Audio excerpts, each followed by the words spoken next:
Bueno, pois nada, continuamos ca sesión da tarde. Este relatorio, o título é Os instrumentos medievais no noroeste da Península Ibérica. Francisco Luengo é o ponente. Ele é músico, toca a viola da gamba, é un constructor tamén de instrumentos que o que lle fai ser tamén investigador, porque el, como tedes aí nas súas propias palabras na documentación que tedes, pois busca a reproducción máis exacta dos instrumentos que construe. E nada máis, xa cando queiras.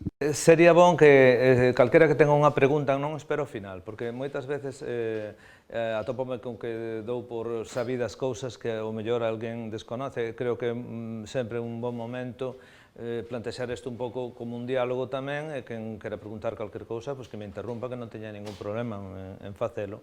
A conferencia a teño proxectada dunha maneira, pero pode acabar de outra, e non pasaría nada. Vou falar dos instrumentos medievais no noroeste da Península Ibérica, todo isto falando basado na iconografía. Por que o dos instrumentos? Bueno, temos a imaxe do Pórtico da Gloria. Aí podemos ver tamén a cantidad de imaxes de instrumentos que nos deixaron dende a Edad Media e que nos sorprende moito aos que nos gusta seguir a historia dos instrumentos, a historia da música ou a historia simplemente, ver a gran cantidade de representacións de instrumentos musicais que se deron durante a Idade Media. É algo que non sucedeu máis tarde, en épocas posteriores, como o Renacemento e o Barroco, que si por un lado os artistas plásticos representaban instrumentos abundantemente, tamén no Renacemento e o Barroco, no momento da Idade Media, por algún motivo, o gusto por estas representacións é grandísimo. Moitas veces aparecen instrumentos así agrupados, como estamos vendo nestas miniaturas das cantigas de Alfonso X, pero moitas veces tamén os instrumentos aparecen en grandes grupos, grandes conformaciones. É típico a imaxe da Virxen rodeada de anxos que portan instrumentos e que os tocan. E, de algún modo, casi como sucede nas miniaturas das cantigas de Alfonso X, de un modo prácticamente enciclopédico. Nos queren mostrar toda a enorme variedade de instrumentos que eles tiñan, os instrumentos que utilizaban. E por que este interés? Por que trataban de mostrarnos tantos instrumentos tan detallados a menudo? Pois a razón é que temos este instrumento, que é unha pequena rebequina que está no Metropolitan Museum de New York. Esta é outra visión dela, onde vemos o excelente traballo. Este é a parte da cabeza, faltanlle as chaves de afinar. Este é o que se chama normalmente o Warwick Castle Guitar, ou a cítula do castelo de Warwick, que está ahora mesmo no British Museum, na sección de instrumentos. Esta outra visión do instrumento, vemos de novo a cantidade de traballo de decoración tan increíble que ten. Esta é a cabeza. Esta é outra rebequina, que esta está no Kunsthistorisches Museum de Viena, de Wien. Non se conserva máis que o que vemos que é a parte posterior. O lado contrario, onde estaría a tabla armónica e toda a parte do mástil, non se conserva, está aberto. O cual é interesante porque se pode ver como está feito o instrumento, que é moi pequeno, un instrumento así, ten uns 30 centímetros de largo, e toda a forma de Venus, toda esa escultura de Venus que temos, dende o outro lado podes ver que é tan fina, pero tan fina a madeira, o interior reproduce exactamente o que vemos no exterior, sigue exactamente as mesmas formas. É tan fina a madeira que ves a luz outra vez. O sea que o traballo do escultor é realmente impresionante. Está como decía, no Kunsthistorisches Museum de Viena, que está pechando, como tantos museos, a sección de instrumentos musicais. Está a famosísima arpa irlandesa, la que chamanlle de Queen Mary's Harp, que é o emblema nacional de Irlanda, e que probablemente é un instrumento do século XV. Están estes instrumentos de Elbląg, que é unha excavación que se fixo en Polonia, onde apareceron estes poucos instrumentos na excavación, son do século XIV. Esta é das violas que hai ali, e vemos o rústico que son estes instrumentos en contraposición ao que vimos anteriormente. Esta é unha flauta tamén dali de Elbląg. Esta é unha flauta de oso que se atopou aquí en Ciudad Real, en Alarcos, un monte, unha capela, os restos que quedan dunha metrópolis árabe, que houve unha batalla famosa no século XII que acabou con a presencia árabe ali. Apareceu entre os restos modernamente esta flauta que está feita con un oso de un buitre, de un ala de buitre, por tanto un instrumento do século XII, un dos máis interesantes instrumentos de vento que apareceron aquí na península. Estes instrumentos do século XIV, que son añafiles en Billingsgate, en Inglaterra, apareceu esta trompeta. É un milagro, porque non se conservan normalmente instrumentos tan antigos. Por que decía eu isto do que, por que representaban tanto os instrumentos, ou por que son importantes os instrumentos, ou por que vou falar eu destes instrumentos? Porque estes que vimos ahora en fotografía son todos os instrumentos que se conservan da Idade Media. Non quedan máis. Hemos visto as fotografías de todos e cada un dos instrumentos conservados desde entonces. Entón temos un choque. Por unha parte, a exuberancia e efervescencia das miniaturas, das pinturas, das esculturas, como temos aquí no pórtico da iglesia de San Martiño de Noia. Temos toda esa profusión de instrumentos, temos moita música e instrumentos que nos queden para entender como era aquel mundo, como sonaba a corte de Alfonso X, por exemplo, non temos máis referencia que eses poucos instrumentos. Eses poucos instrumentos, por un lado, están conservados porque eran obxetos decorados, obxetos de luxo, normalmente regalos principescos que se facían con motivo dunha boda. A menudo non eran para tocar, eran para exhibir. Tamén lles gustaba exhibir os instrumentos. Prácticamente temos eso, e logo temos o contrario, o resultado dunhas excavacións onde temos instrumentos moi rústicos, probablemente xa son do século XV, finales do XIV, instrumentos que prácticamente xa son a última expresión de todo un mundo instrumental que está cambiando, que xa se vai modernizando, vai adquirindo outras maneiras que xa apuntan ao Renacemento. Do Renacemento xa sabemos máis cousas, pero houve unha ruptura entre a Idade Media e o Renacemento, e esa ruptura nos crea un problema aos músicos, fundamentalmente, máis que aos constructores, para entender como foi a tradición ou a suma de tradicións que houve na Idade Media. Hai unha ruptura brutal na tradición. Isto mesmo sucedeu, por exemplo, co paso do barroco e o clasicismo ao romanticismo, produxose tamén unha ruptura brutal, de forma que non nos quedan prácticamente referencias musicais de como se tocaba, ou sí quedan, pero vámoslas descubrindo co tempo, porque están sepultadas moitas veces precisamente no mundo da música tradicional. Que pasa con esa ruptura da tradición? Que cando nos anos 70 empezou de novo o interés pola interpretación da música antigua, pola utilización de instrumentos como que tocaba a viola de gamba, ou o violín barroco, ou o violonchelo barroco, ou o clavecín. O problema era como se toca eso, porque unha cosa é ver o instrumento e outra cosa son as maneiras de tocar. As maneiras de tocar cambian moitísimo. Si actualmente desapareceran absolutamente todas as grabacións discográficas e un grupo de arqueólogos de dentro de 10 séculos intentaran entender como tocaba un gaiteiro ou como cantaba Camarón de la Isla, podían atoparse con unhas partituras, algunha transcripción, pero eso nunca podría representar como é verdadeiramente o que sonaba, o que escoitaba a xente non o oirían, porque a tradición mesma interpretativa está moi alonxada do que é a partitura. A partitura é un medio extremadamente limitado para ver como toca tal músico, como toca tal escola de músicos, ou como toca como se tocaba na corte de Luís XIV en Versalles.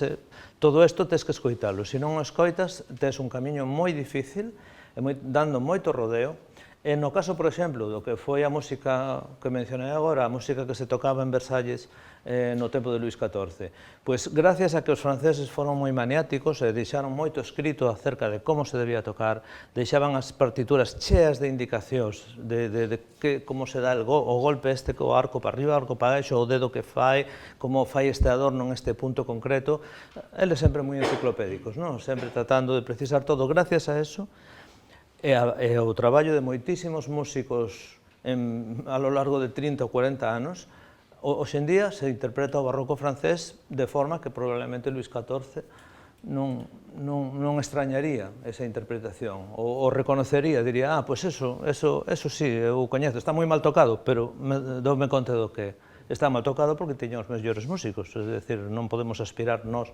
a ser como Couperin ou como Rameau, non podemos, non? O intentamos.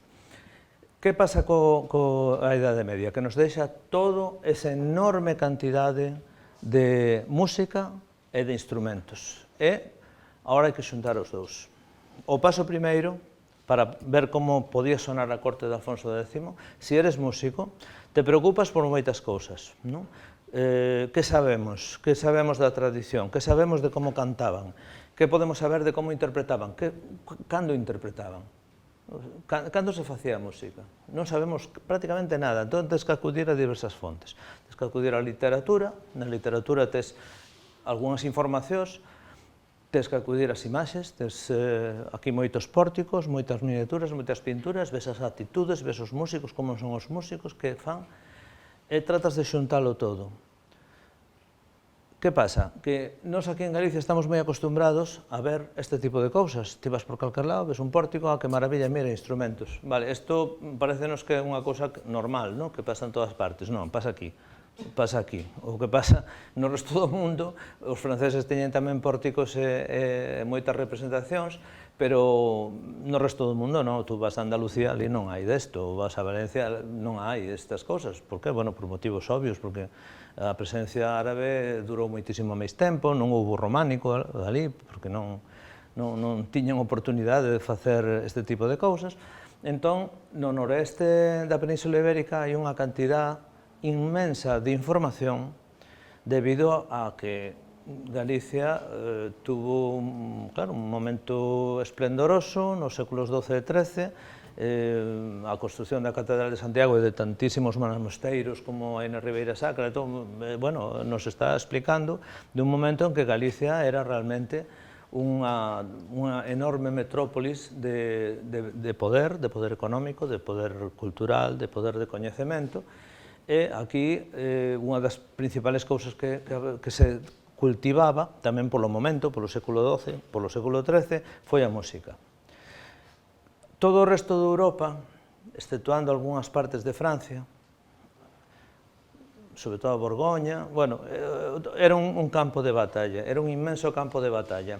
O sur de España, toda a zona sur de España, era outro campo de batalla. Non tanto pola reconquista que se fala, sino porque os propios reinos taifas que había estaban todos loitando entre eles todo o tempo, o sea, musulmáns contra musulmáns estaban loitando permanentemente e tamén loitando cos invasores de África, que chegaban de África para invadir aos propios reinos árabes que había en España. É dicir, unha situación equiparable a que ocurría en Alemania ou no centro Europa ou en Italia. Estaban todos pelexando contra todos porque a caída do Imperio Romano foi realmente unha catástrofe que tardouse séculos en reparar, e hasta que se recompuxeron as pezas e empezaron a saber quen dominaba en determinado lugar, quen era o rei dese lugar, pasaron moitos séculos de moita loita. Isto é certo que non había moito tempo para a lírica, había demasiada vida metido nun castelo, a vida nun castelo non era agradable, non era un palacio, non hai que confundir un castelo con un palacio. Un castelo é unha caixa forte onde se mete o rei ou o conde coa súa familia, están fechados completamente, na parte de arriba están eles metidos, na parte de abaixo está a mesnada, todos os soldados, os guerreiros que lles defenden, e ali pechados, e ali non hai lugar para nada, non hai sitio para bailar, non hai espacio para facer nada. Donde se tranquilizan as cousas un pouco antes, en Provenza, na Borgoña, en Galicia, Xurde alá no século XII, ao redor do XII, un momento de tranquilidade, un momento artísticamente florecente. Entón, é o momento da poesía, é o momento da lírica, e a lírica e a poesía iban sempre xuntas ca música. Non se entendía nese momento a separación entre poesía e música. A poesía era cantada.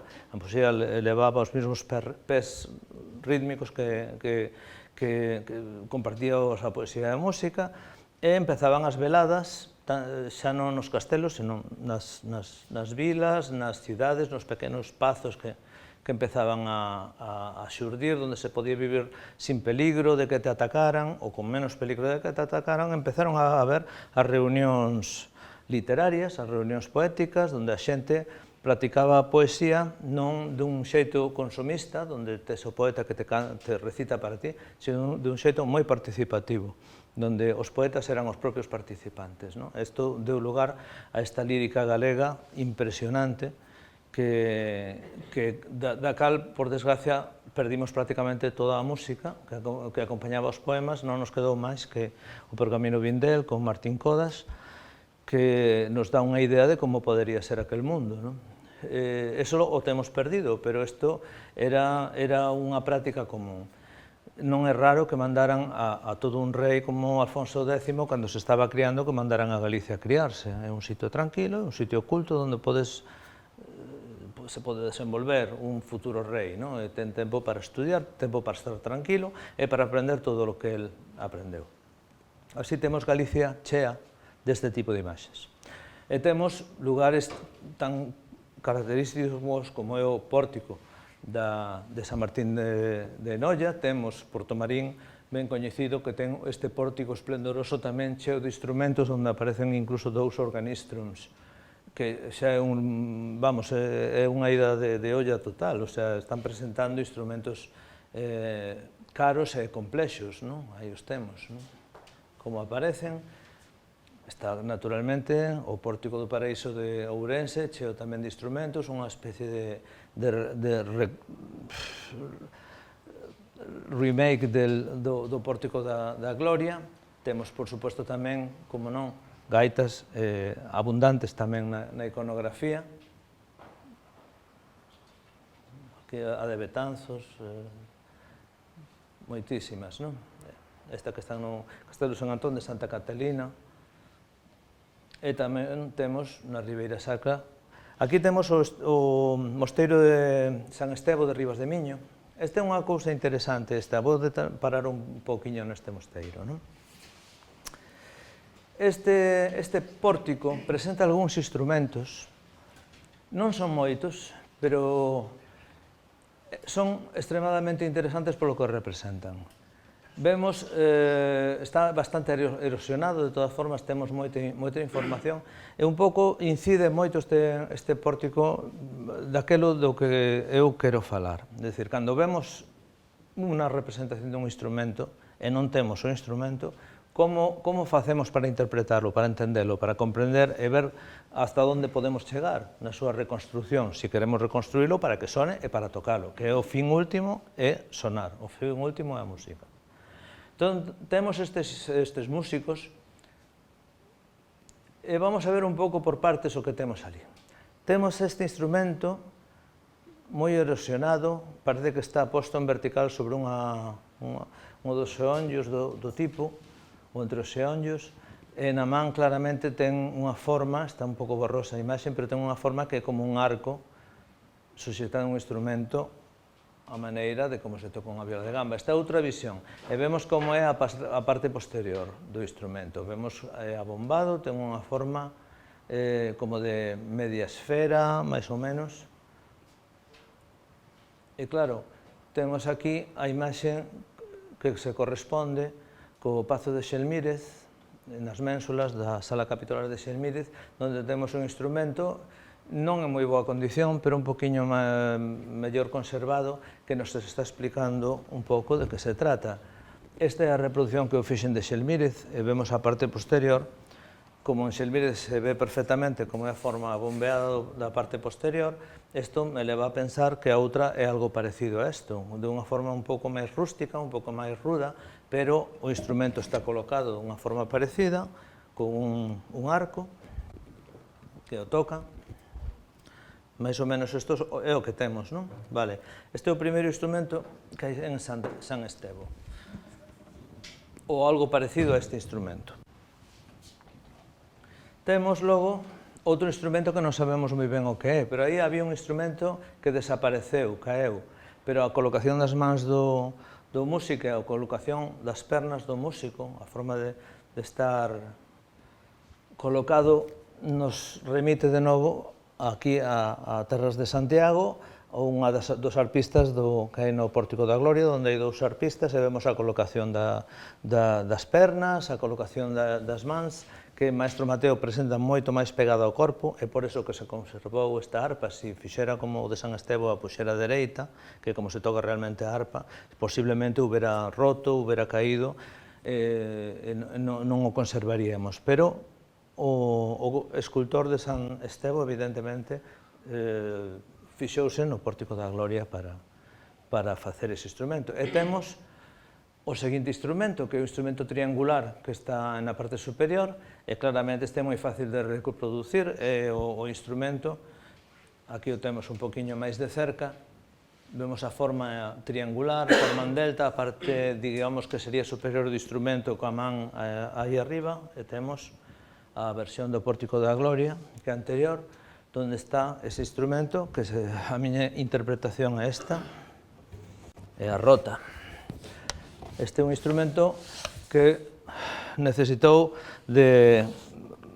a confluencia de varias fontes diferentes para entender que tiña cordas polos dous lados, e non somente por un. Que é un instrumento que non ten unha equivalencia moderna, non existe nada parecido a rota. Hoxe en día hai moi poucos intérpretes de rota no mundo. Hai como 3, 4 intérpretes, 5, máis ou menos. Pero o temos aí en Ribas de Sil. E logo continuamos en Ribas de Sil con isto que foi algún investigador que escribiu, identificou este instrumento como un pandeiro.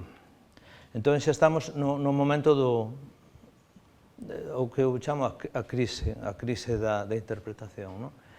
Este instrumento redondo podía ser un pandeiro, é un pouco extraño todo o relieve que ten, porque o relieve normalmente eran bastante estrictos estos escultores, e cando non había relieve non ponían relieve, pero está publicado que isto é un pandeiro.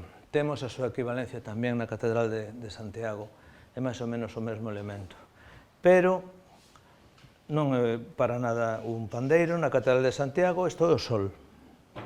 Isto está na cripta. E na cripta, na representación simbólica que a Catedral de Santiago leva, é dicir, a propia catedral é unha máquina da simboloxía, está cargada de símbolos, en sí a propia catedral é un símbolo do mundo, é un símbolo do universo.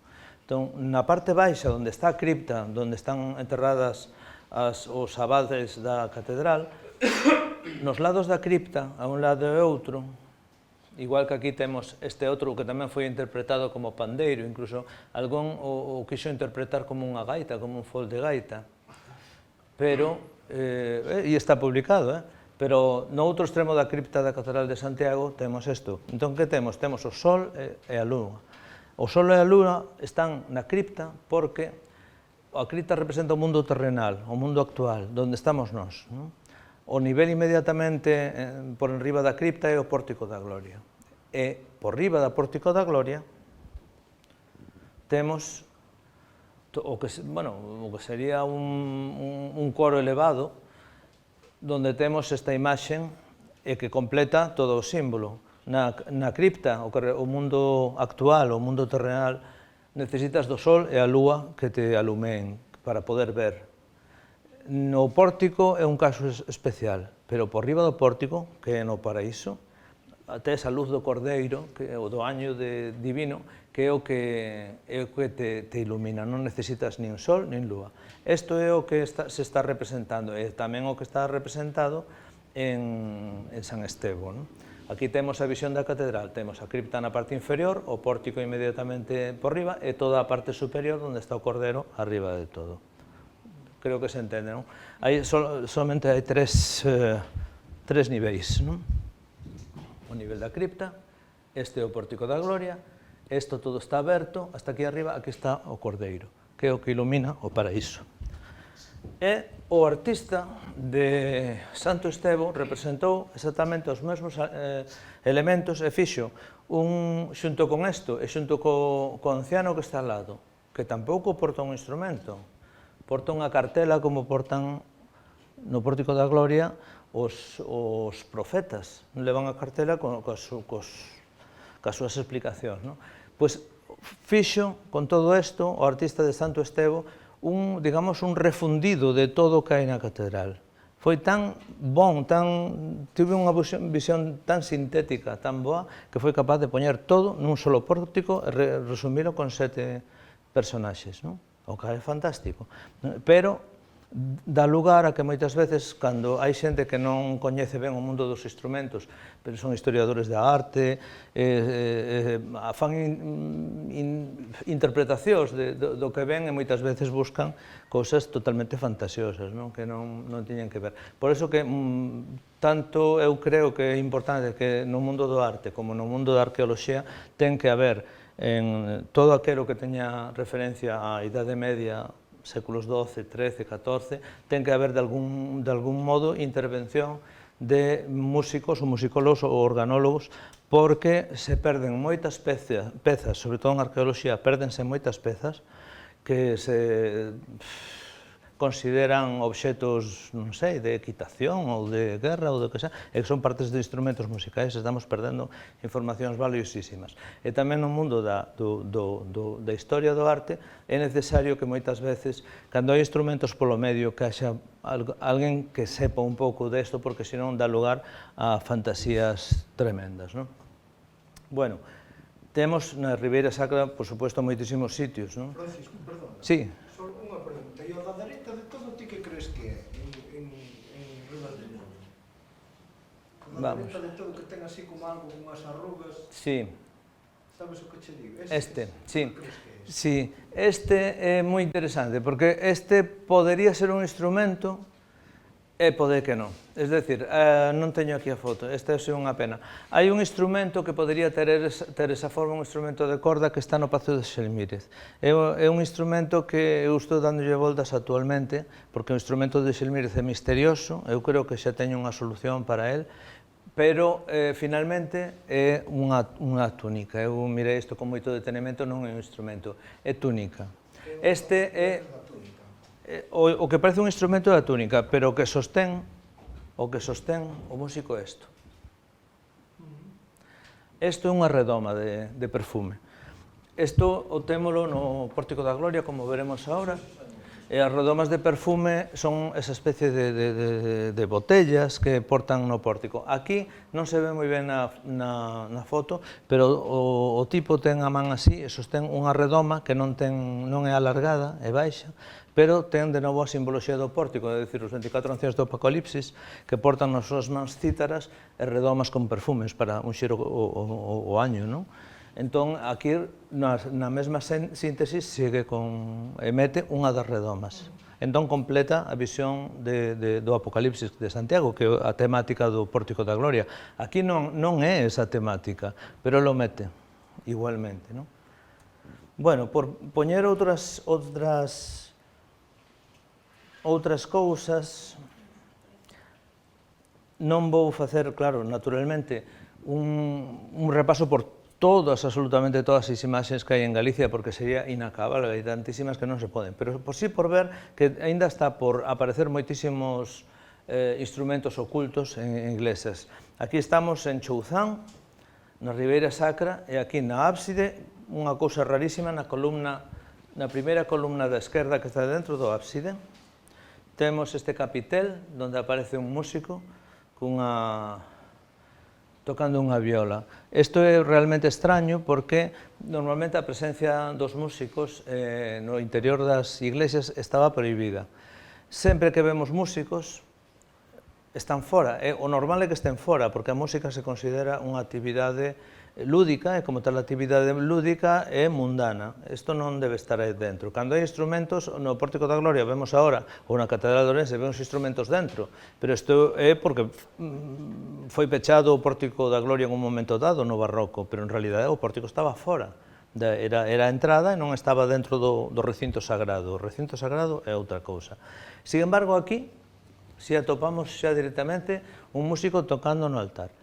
Isto a que nos leva? Bueno, de novo estamos ca simboloxía. Por que está aí un músico? É un músico que está tocando unha viola deste tipo, das violas ovales, non? Está así, ten o arco, non? Entón, estes instrumentos tiñan un perdón, digamos, de alguna forma tiñan un perdón. As cordas son de tripa, o instrumento de madeira, están tensadas. Isto levoulles na Idade Media a retomar unha idea platónica que presenta Platón no banquete, cando se poñen a debatir acerca da alma. Que é a alma, non? Un di que a alma é o alento, outro di que é o pensamento, non? Debaten e o premio leva o citarista, que di que a alma non é o pensamento nin o alento, sino que é unha tensión. É como a tensión que resulta das cordas da cítara cando están tensas, porque cando están flouxas non sonan. Pero esa tensión fai que sonen. O cal é interesantísimo, leva o premio. E o que resulta, esta idea calou moito. Ao final, os instrumentos que tripas tensas sobre a madeira é o corpo de Cristo, é a madeira tensada sobre o madeiro. O sea, a carne tensa sobre o madeiro, a carne colgada do madeiro. E de ese modo se utilizaban.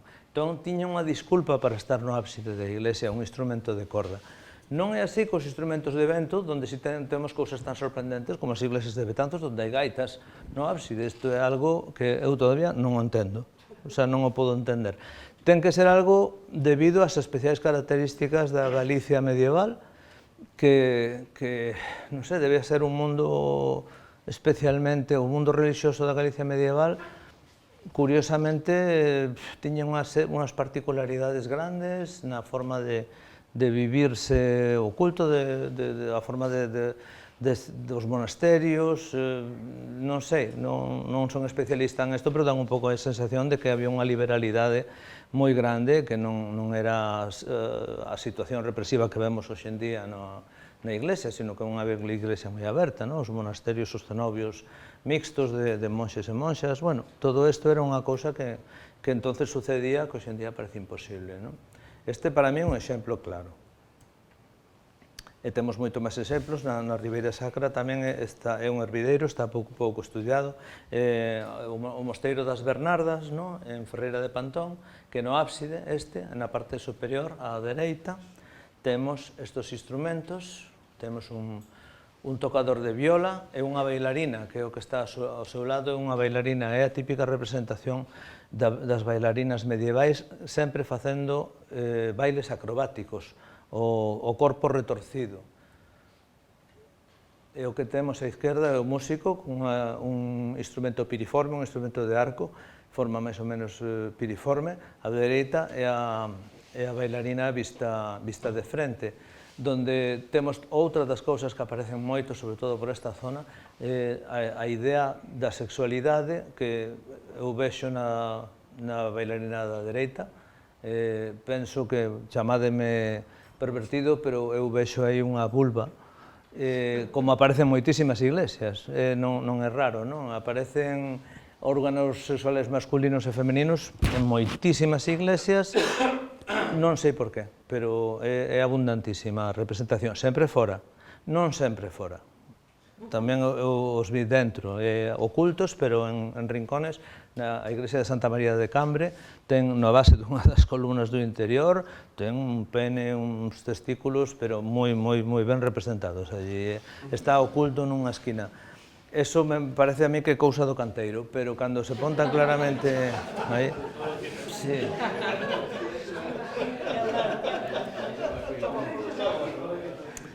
E daqui, para entender un pouco como se pode traballar na investigación e representación e reconstrucción, finalmente, dos instrumentos, vou falar de algo que xa é moi conocido, que eu traballei moito nelo, sigo traballando en algo que pensei que me levaría un tempo de traballo e me está levando a vida inteira, que é o Pórtico da Gloria da Catedral de Santiago. É especial o Pórtico da Gloria, ten unhas características que non hai en ningún outro lugar que eu coñeza ou que se vira en ningún sitio, en ningún país. Está no pórtico. No pórtico sucede que hai a representación que todos sabemos dos 24 reyes anciáns do Apocalipsis que conta San Xoán, o autor do Apocalipsis, non confundir co discípulo de Jesucristo, senón outro Xoán, foi o que o escribiu, onde ve que é o Cristo rodeado de 24 anciáns que portan nas súas mans cítaras e redomas de perfumes. Esta é unha temática, esta dos 24 anciáns, que se representou moitísimo ao longo do Camiño de Santiago. Isto empeza en Moissac, en Francia, e acaba en Santiago. E por todo o camiño e todo alrededor de Santiago temos esta representación moi repetida, incluso en Ourense, que xa é tardía. E no caso de Santiago, estas representacións de músicos que están no arco superior, na parte superior do arco central do Pórtico da Gloria, sempre chamaron a atención dos constructores de instrumentos, dos investigadores, porque xa se veía dende o chan, que aquilo estaba moi ben feito, que eran unhas representacións especialmente boas, especialmente detalladas e proporcionadas. Vou contar rápido o que pasou aquí para poder acceder aí. No ano 88 era o 8º aniversario do Pórtico da Gloria, que foi construído, está firmado, no ano 1188, entón, 1988, celebrábase o 8º centenario e para facer un pouco de... O Pórtico non era tan famoso como hoxe en día, o sea, o Pórtico da Gloria no 88, sí, os peregrinos viñan e o veían, pero unha cousa así, como outra escultura máis de calquera iglesia. Entón, puxeron un andamio ali, un estaribel grande, e denome un permiso para subir 3 días para medir os instrumentos. O propósito daquelo era facer un pouco de análisis da conservación, ver como estaba aquelo, en que estado estaba. A mí me deixaron 3 días. Eu subín correndo, 3 días para ir ali arriba, aquel andamio era peligrosísimo, movíase moitísimo, era desos que se ven nas obras dos máis simples, que había, altísimo. Eu teño un pouco de medo das alturas, pero ali fun, e claro, foi unha sorpresa total o que vin, porque eu levaba moito tempo mirando o pórtico con prismáticos, con teleobxectivos, fixen todo tipo de traballo, pero cando cheguei ali, eu tive os instrumentos así, entón a sorpresa foi total, porque, basicamente, eu non sabía a onde chegaba a cousa, pero o que notaba é que solucións constructivas que eu creía que eran do Renacemento, de instrumentos renacentistas, estaban ali no pórtico xa. Entón, como é posible? O sea, isto... Claro, a idea que se tiña, que ainda ten moita xente, a idea dos instrumentos medievais, que son instrumentos torpes, de que os medievais non sabían facer as cousas, o sea, eran primitivos, logo eran torpes, o sea, como iban eles a saber facer nada, se non sabían facer. Entón, tenían que ser moi brutos.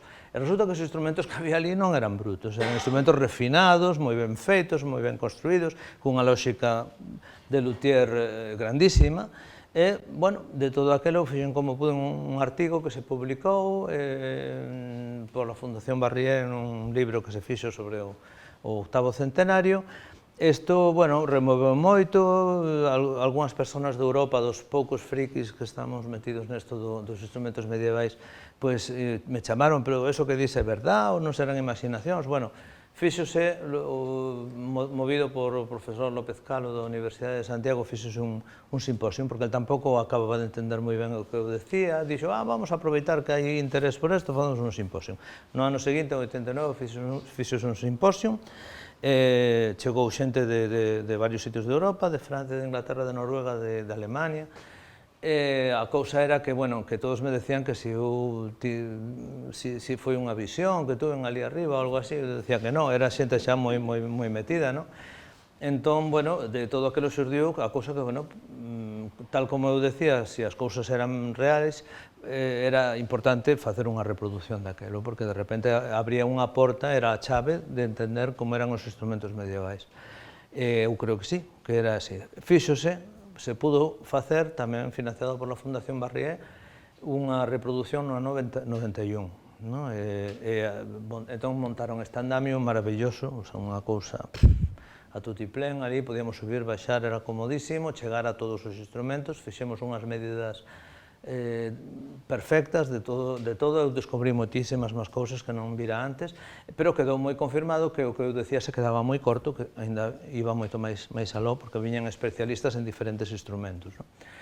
E se fixeron uns instrumentos que eran máis ou menos así, pois os venderon como que eran xa a maravilla do mundo, a solución definitiva dos instrumentos medievais, non eran tal, eran maquetas, máis ou menos, que en 15 días que durou aquel proxecto era o que podíamos facer e ofrecer, máis ou menos uns prototipos que non estaban para tocar, pero estaban para entender o que había.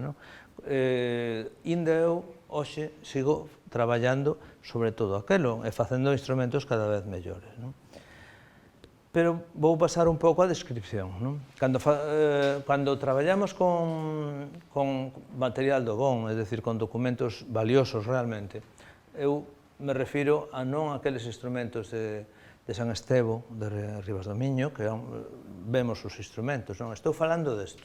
O organistrum do pórtico, que cando nos achegamos máis e o miramos de cerca, empezamos a apreciar detalles que a 11 metros de distancia dentro do chan da catedral non podemos percibir, pero están aí, e que cando chegas ali os mides e te das conta de que isto empeza a prometer moito máis, empeza a ter un pouco máis de visos de ser instrumentos moi ben representados, e dar moita información. Cando vemos o organistrum dende o fondo, vemos incluso o extremo do eixo da roda, onde vemos que é a manivela e vemos que o extremo é cuadrado, e se preocuparon de mostrar isto. Naturalmente, o que son os aros, o que son os laterais do organistrum, vemos a forma de media caña tan característica das violas e que era un gusto da época. Claro, isto antes non se facía, se doblaba a madeira, agora xa escavamos a madeira, xa sabemos o que son o mundo dos instrumentos monóxilos, que era algo que nos quedaba moi apartado, pero que na Idade Media era o favorito. Logo aprendimos un pouco por qué, además. E se nos achegamos máis, todavía vemos máis. O sea, isto é o contrario que aquela película Blow Up, que canto máis te achegabas, máis perdías a definición da imaxe, aquí canto máis te achegas, máis definición tes. E ves todas as cordas, a forma na que está enganchado o cordal do instrumento, o extremo da manivela aplastado claramente por un ferreiro, en fin, todos os que somos luthiers vemos eso, o sea, sabemos o que estamos vendo. Este é o grado de información que nos dá o pórtico. Vemos, incluso, podemos definir a altura da corda, das cordas, a altura da roda, a forma da ponte, prácticamente o grosor da tapa. Estamos recibindo unha información valiosísima. Al lado está o Pazo de Xelmírez, onde temos tamén, dunha escola parecida de Mateo, temos un organistrum tamén, un pouco referíndose ao que está aproximadamente a 15 metros, se non houbera os muros da catedral, estarían prácticamente ao mesmo nivel este organistrum. E claro, vemos, aquí xa temos o que normalmente atopas en outras iglesias, é dicir, unha representación figurativa, pero non unha reconstrucción.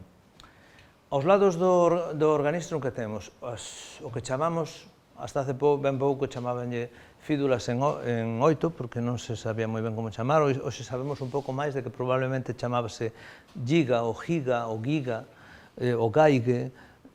Isto non está tampouco moi claro, porque é difícil o que é atribuir o nome dun instrumento á figura que ves. Se non están xuntos o nome, a palabra e o instrumento, sempre é peligroso. Entón, giga, parece que hai alguna pintura onde aparece giga e cerca está este instrumento. No caso do organistrum non hai dúda. O organistrum hai un documento, un tratado do século XII, que foi escrito por Guidón de Cluny, un monxe, que se chama De Quomodo Organistrum Construator, es decir, de como se construye un organistrum. Está con imaxes, se te explica todo dunha forma máis ou menos confusa, pero te explica como é un organistrum. Un instrumento que mereceu ese tratado na Idade Media en sí ten algo especial. Por que semejante instrumento, por que ten esa forza? Bueno, vemos as derivacións do instrumento, pero no organistrum, que temos aquí, o vemos ben claro. É un instrumento máquina, algo inaudito no mundo medieval. É dicir, o feito de ter unha roda movida por unha manivela, de ter as teclas, é dicir, todo é mecánico aquí. E na Idade Media non había máquinas. Entón, todo en si mesmo nos dá a idea do importantes que eran os instrumentos na Idade Media que facían unha máquina deles. Hai que pensar que na Idade Media, algo parecido a isto, con mecanismos, o único que había era ou as máquinas de guerra, as torres de asalto, as catapultas, ou embarcacións. E todo o máis, aquelas grúas que utilizaban para subir as pedras ou os batáns, ou os muiños. Estas son as máquinas da Idade Media. Non hai absolutamente nada máis complexo que isto. Non hai, por suposto, nin armas mecánicas con mobilidade, que non sean as grandes máquinas de guerra, ni nada que se teña en casa que se poda comparar en complexidade. A complexidade que ten un organistrum é algo que para nós non nos impresiona, a calquer medieval realmente ofrecíalle unha serie de preguntas de como estaba feito aquello e como servía, como podía servir. De aí derivou que a importancia que tivo o organistrum, sobre todo no mundo eclesiástico, que é onde aparece sempre asociado o organistrum, aparecen estes outros instrumentos, as guigas, e no Pórtico da Gloria aparecen xusto a ambos lados do organistrum, rodeando o organistrum. Esta foi a solución que houbo para que a xente burguesa que non podían tocar eles instrumentos baixos, instrumentos de xograr, tocaran algo de música en casa e tener como pequenos organistrums, porque eles non podían pensar ou soñar en que se farían con un organistrum para tocar na casa, eso era impensable, era demasiado caro, demasiado complicado, pero sí podían ter instrumentos como este para poder facer algo de música en casa. E farían, probablemente, en principio, a idea era facer algo de música religiosa, algúns himnos, algún Kyrie, algo do que oían na iglesia, o farían en casa, e logo se lles escaparía a facer algunha cantiga, algunha cousa un pouco máis divertida dentro do mundo doméstico. E o caso é que estes instrumentos, que ata onde podemos ver, se parecen tanto, o interesante, este é o primeiro que fago eu, dende hai moitísimos anos, e o fixen agora porque como limparon o pórtico e pude subir ali a ver cousas, atopei algunhas cousas que eu pensaba que tiñan que estar aí, pero que non as veía. Agora xa se ven, agora se poden ver. Entón, hai moitos elementos decorativos e con máis claridade a forma do mástil. E o que se pode ver aquí é a altura que teñen as cordas sobre o diapasón. Aquí ven representado, sobre todo, pola ceixa esta que ten aquí tan grande, e a ponte tan gorda que teñen, non como as outras violas que están ali, pero sí que o temos aquí. Isto que indica? Unha forma de tocarse. O que nos está dando é a pista de como se tocaban estes instrumentos. Así como hai moitos paralelos etnográficos que nos mostran este xeito de tocar, vou facer un poquinho. Eu non toco realmente este instrumento, porque este instrumento necesita un pouco de especialización. Eu non teño o tempo.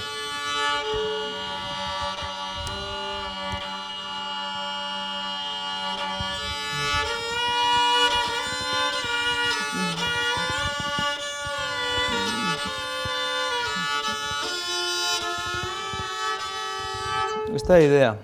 Tócase ca uña, ou ben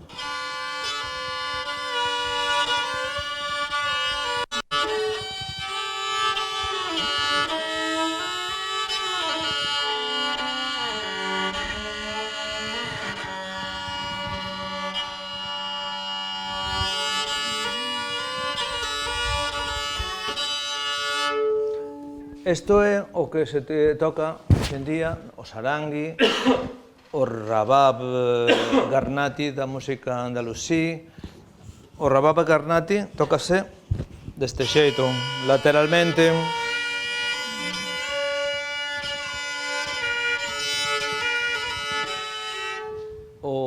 A lira cretense, o sarangui, moitos instrumentos, tamén así, os violíns chinos tamén se tocan así, pero o sarangui, a lira griega,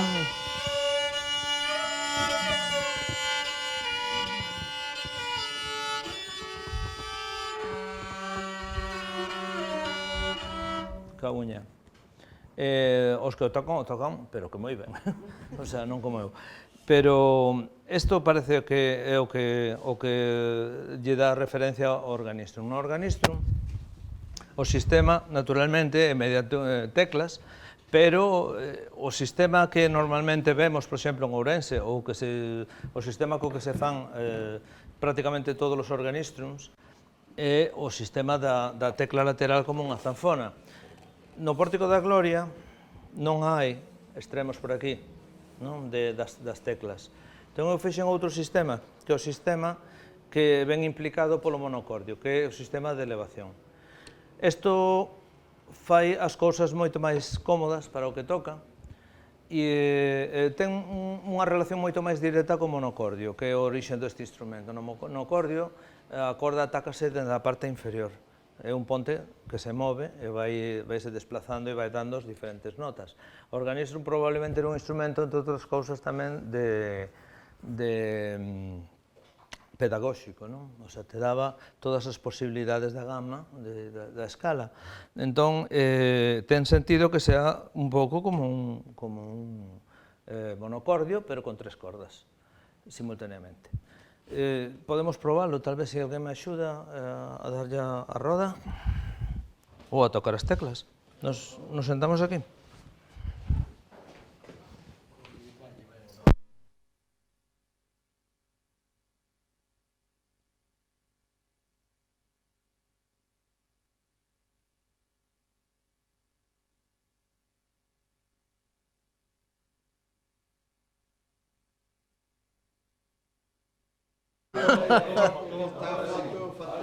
Necesito unha barba. Segundiño. Sí, sí. Falta xa túnica. Sí, sí, claro.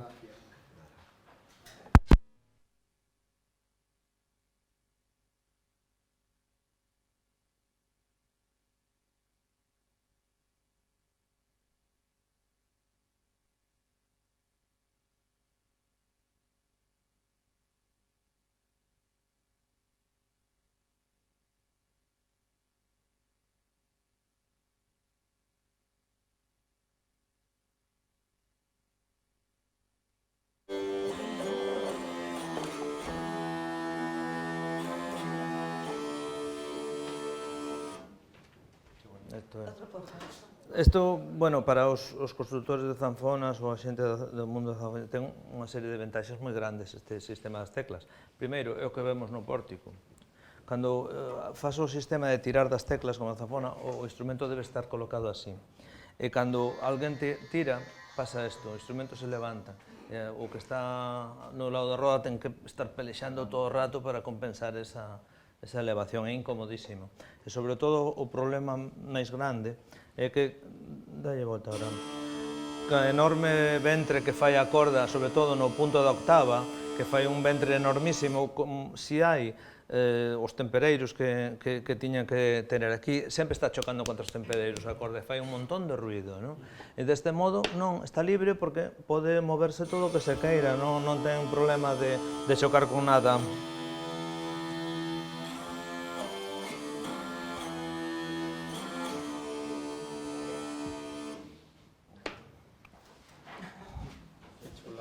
Mo colocas ali. Que estou con este invento. Agora xa podes. Sí. Entón, o Organistrum, bueno, podería estar falando moito tempo do Organistrum, non? Ten unha serie de cousas, ademais, que nos anuncian o que é a catedral mesma. O tema da simboloxía está presentísima no propio Organistrum. Ten 3 cordas. O Organistrum en sí mesmo é un instrumento que nos dá un pouco idea da mentalidade medieval. Cando tes que ver estes instrumentos e queres chegar, tes un pouco que meterte na cabeza dos medievais, como pensaban eles, para tratar de entender que é o que te queren decir, non? No caso do Organistrum temos 12 teclas, tenemos unha roda e temos 3 cordas, non? E todo xunto ten unhas implicaciones simbólicas moi fortes. En primeiro lugar, o das cordas. Son 3 cordas e cada unha está afinada diferente, non hai cordas que estén afinadas iguais. Entón temos a octava e a quinta facendo un órgano. Isto, para nos non é problema, é un acorde, non? Estamos hartos de acordes. Os medievais non estaban hartos de acordes, eles facían música monódica, non había acordes. Para eles, o feito de que tres notas soaran simultaneamente, sonaran ben, era un milagro divino, non? E inmediatamente levaba o sentido da Trinidade, non? Que son tres en un, son tres diferentes, pero era unha forma de explicar a Trinidade. E a roda, que é por eso polo que estaba no centro do pórtico, o organistrum, a roda é o sentido da eternidade. Ti, mentas non pares de dar voltas, o sonido mantense. Non é como o arco, que tens que cambiar, sempre que cambias de arco hai unha interrupción no sonido, ou no pulso, cada vez que pulsas, o sonido morre. A roda é continua. Entón, esta é a idea da eternidade. Sempre a roda é a idea da eternidade. E a colocación, bueno, as 12, o número 12 que está constantemente presente no pórtico. O pórtico son 24 anciáns, non todos son músicos, pero son 24. 24 é 12 máis 12, non? O organistrum está no medio conectando, é a clave do arco. Isto interpretase de moitas maneiras, pero tes as 12 tribus de antigua Israel e do outro lado as 12 tribus da futura Xerusalén que virá ao fin dos tempos, unidos todos polo organistrum que é Deus, a Trinidade e a Eternidade. É dicir, hai un paso do tempo que é por aquilo por lo que non temos ali nin sol, nin luna, nin tampouco Xesucristo. Aí non hai nada, é o tempo presente. O pórtico dentro da esquema da catedral é o tempo presente. E o tempo presente representa a eternidade. Todos os músicos que están ali colocados non están tocando, están afinando. Andan nas chaves, moven as chaves, moven todo, teñen as chaves de afinar das arpas. E por que están afinando? Porque nos lo explica o propio Apocalipse. Están agardando por un cántico novo que virá ao fin dos tempos. É dicir, por eso están afinando. Ainda non son os fin dos tempos. É o momento actual, é o presente, non? E te está colocando no momento presente. O día que se poñan a tocar, xa sabemos que chegou o fin do mundo. Entón, eso temos unha clave aí. Outros instrumentos que temos no pórtico e inmediatamente ao lado son o que chamamos, a falta dun nome mellor, laúdes ou alaúdes, non? Estes instrumentos teñen moita decoración nas tapas, como podemos ver. Hai medios círculos, hai líneas curvas, hai líneas que se cruzan no cordal. Esta é a miña versión do instrumento.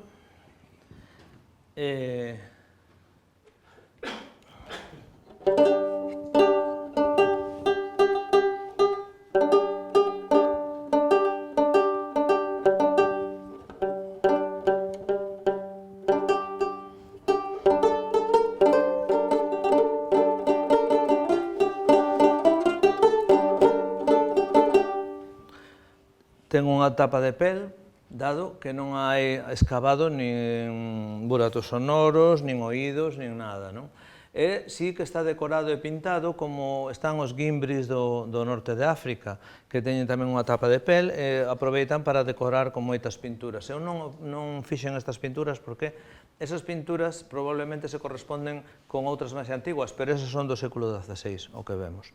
O que sí é interesante, pero moi interesante, é que o que sí é original, que esta línea oscura que hai por lo lado, e que está ademais tallada na propia pedra, se corresponde con estas líneas que vedes por aquí, que é o grosor da madeira.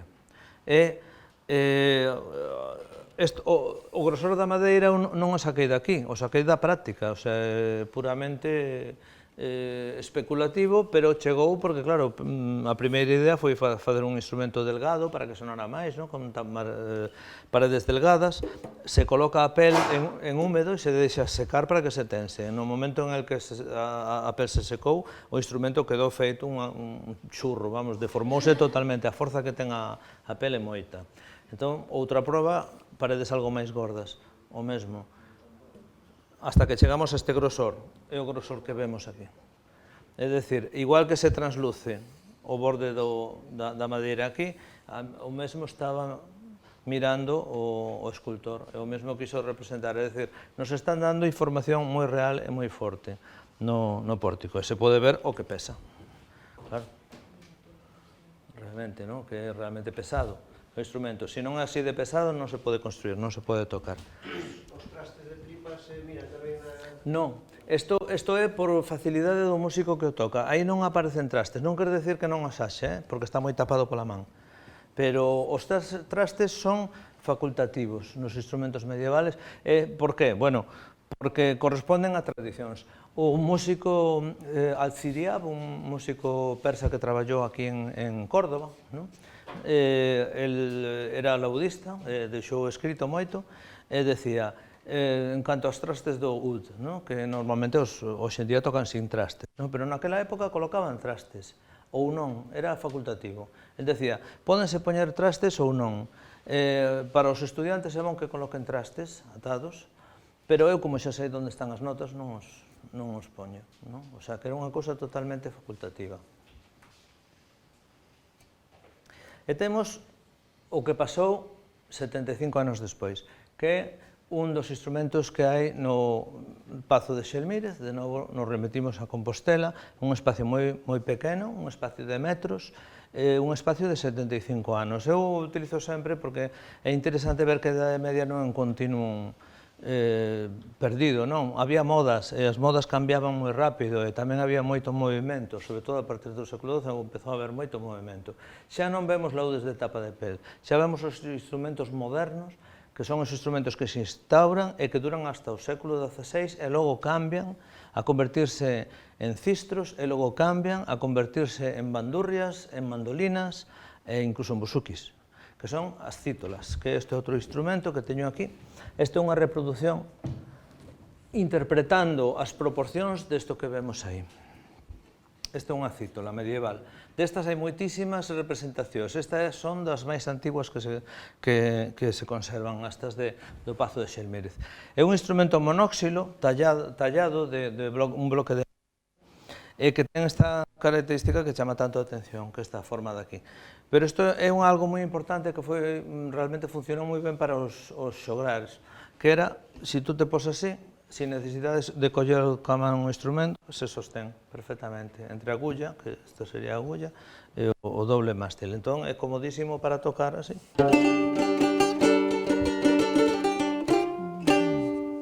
Desafinado, pero bueno. Este é o instrumento que máis se tocou en todos os xograres galegos, se menciona moitísimo no cancioneiro medieval galego, hai moitísimas referencias ao cítola, o citolón, citolar, Lupo templou a cítola porque citolase, había incluso os verbos citolar, igual que había o verbo violar por tocar a viola, que hoxe en día xa non existen. Este instrumento realmente tuvo un éxito enorme, durou 4 siglos e aínda se transformou en outras cousas. A guitarra portuguesa é derivación da cítola, todo ven de aquí. Os instrumentos de púa que se tocan en Europa, prácticamente todos derivan da cítola. E este é un instrumento que o vemos moi amplamente representado. Que non se conserva un exemplar, unha Sí. parte del? O que vimos antes, o do Castillo de Warwick, este é o que nos deu a idea de entender como era o mástil, porque o que vemos aquí, xusto en esta foto non se ve, pero ali se ve en esta forma, isto era o do Castelo de Warwick, que o vimos hai un montón de tempo. Aquí atrás é un instrumento que se conserva, e aínda que é un instrumento especialmente pequeno, bueno, isto está complicado chegar hasta aí. É un instrumento moi pequeno que se conservouse porque estaba moi decorado. Que complicado chegar hasta aí.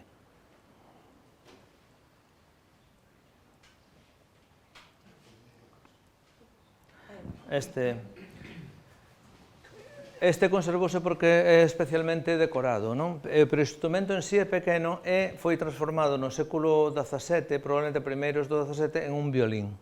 E ten unha tapa de violín, oídos de violín, un pouco forma xeral vamos, o diapasón, todo é dun violín. Pero isto foi un instrumento que realmente era unha cítola.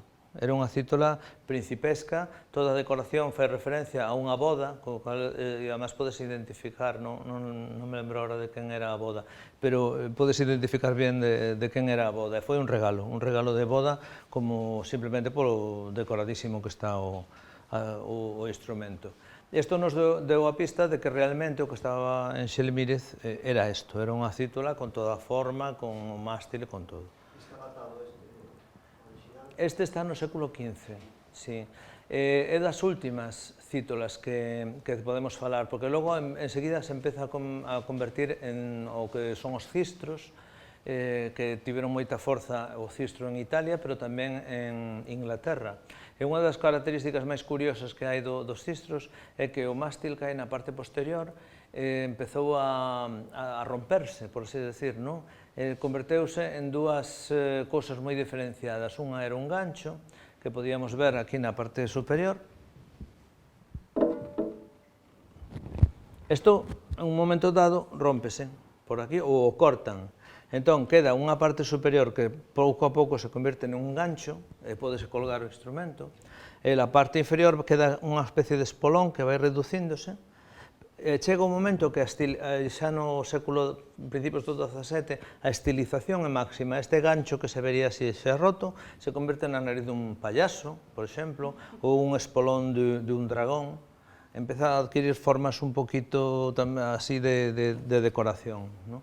Pero perde este sentido de aguantar así o instrumento.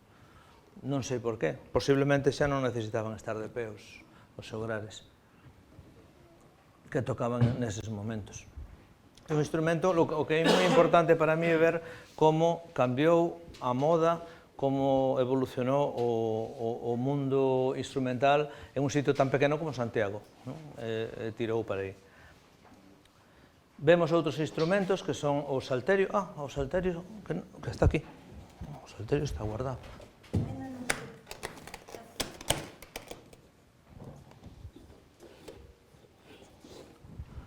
O salterio estaba... Este sería unha reproducción deste instrumento do salterio. Estes son instrumentos non están moi ben representados no pórtico. O curioso é que si está ben representado o plectro co que tocan, a púa. É de ave, é unha pluma de un ave. Está perfectamente representada cas barbas, cos cañóns e con todo, na man do intérprete. Este é un instrumento con cordas de metal, todo baseado nunha información dun suposto San Jerónimo que decía que o canon, o tímpano, como chamaba el, tiña as cordas de ouro. E se non eran de ouro, pois de plata. E se non de plata, entón de bronce ou latón. De ouro non poden ser, porque o material, o ouro, non ten a resistencia debida para soportar a tensión. De plata, exactamente igual, a plata se deforma, entón queda a opción do latón ou do bronce, que sí que funcionan, que son estas que teñen. Isto sí hai bastantes intérpretes hoxe en día, porque, entre outras cousas, instrumentos moi semellantes hai en moitas tradicións. O canún árabe, o chembalón en Bulgaria, toda esa zona, é máis ou menos este instrumento, máis ou menos ayornado ou modernizado. E pasamos aos outros instrumentos importantes, que son as rotas, que son, no pórtico hai dous moi importantes. Este é o que mostrei antes, que está do outro lado. Este é importante especialmente porque esta foto foi tomada hai anos, non? E vemos as cordas, vemos máis ou menos os topes que teñen na parte superior para separar as cordas. Danos información, pero non fixen este instrumento, tardíanos en facelo. Hai pouco subí ao pórtico e atopei a información que me faltaba, que foron os rosetóns e a forma de enganchar as cordas que con topes, que é o que podía pensar eu. Pero estes rosetóns están pintados no pórtico, e son orixinais. Era de imaginar que os tiñan, que tiñan 3 rosetóns, porque vemos moitas outras en miniaturas, en outras pinturas aparecen con rosetóns, pero no pórtico non estaban. Entón, eu sou moi maniático, coloquei os 3 rosetóns que aparecen ao pórtico, entón xa tiven a liberdade de, por outro lado, utilizar un solo rosetón como aparece nas cantigas de Alfonso X, onde temos 2 rotas, non?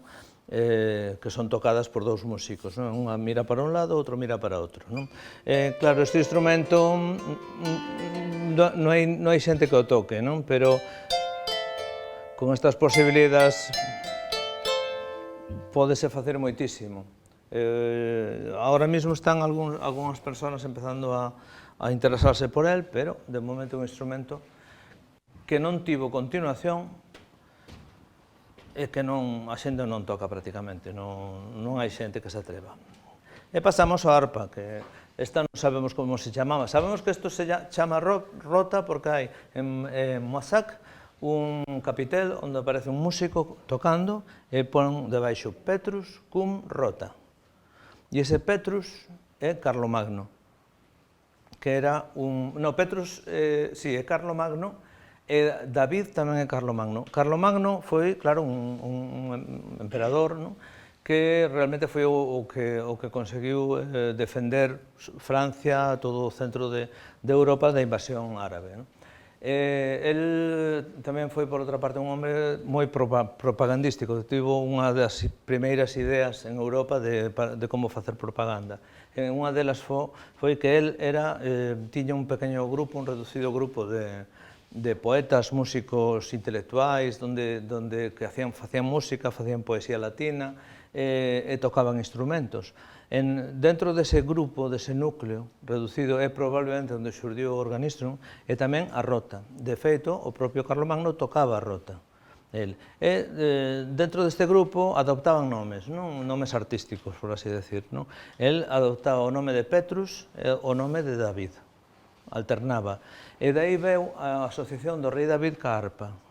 No tempo de Carlomagno, o nome arpa ou rota era equivalente. No propio Codex Calistinus fala da rota británica e a rota gálica, que se ven na catedral. Dice, allí en la catedral vense violas, vense trompetas, a rota británica e a rota gálica. Isto da rota, hasta que apareceu este capitel en Moissac, non se sabía moi ben o que era. Había quen pensaba que eran zanfonas ou que eran organismos por aquilo de rota, a roda, pero non, finalmente é isto, é a rota. E a rota británica e a rota gálica probablemente sean dous nomes para falar da rota e da arpa.